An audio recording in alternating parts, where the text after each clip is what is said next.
Hello, my many friends and fans.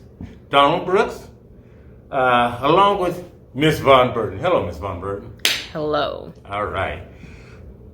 The name of this Donald Brooks show is Walter Cronkite and Emmett Till.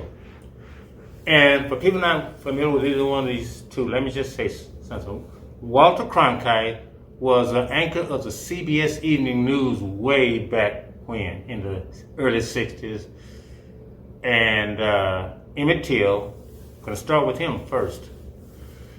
So I will tell you about Emmett Till, but first of all, the beginning of the Civil Rights Movement, when that comes to mind, people like Rosa Parks comes to mind for not giving up her seat. Oh, I'm so sorry. I'm so used to wearing these. Please continue to wear these. Rosa Parks is famous for not giving up her seat to a white lady on a bus. A lot of people say it started the Civil Rights Movement. And then we know the eloquence of Martin Luther King that was a voice for the Civil Rights Movement. But when I think of the beginning of the Civil Rights Movement, I think of Emmett Till.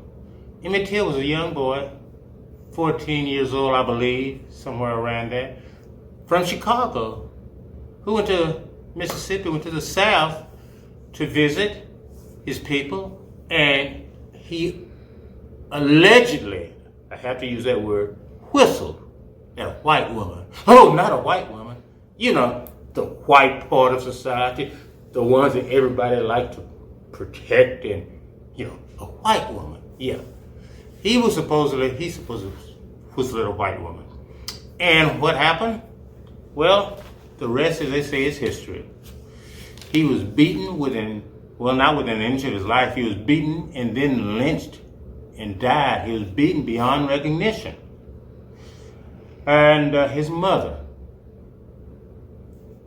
said, no, I don't want a closed casket, as they had told her, let's have a closed casket. She said, no, I want it open as a reminder to the world of the hatred. And she had an open casket, and it was just horrifying. It made all the news horrifying. Needless to say, the people that did this were not brought to justice. They had a trial by an all-white jury, and they were found innocent. So let's move on to Walter Cronkite to tie these two stories in. In the early 60s, Walter Cronkite was the voice of the news. Not everybody, but most people tuned in to Walter Cronkite. And he put the Civil Rights Movement in front of our face. The beatings in Mississippi, the beatings everywhere, he put them in front of our face. So it's one thing to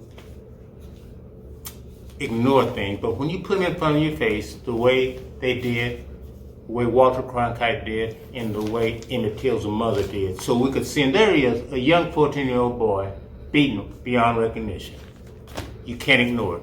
So the hatred in this country, the violence needs to be put in front of our faces.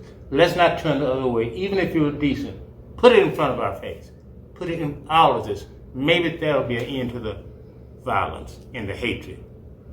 The Democrats and the Republicans are not going to do it. We have to do it.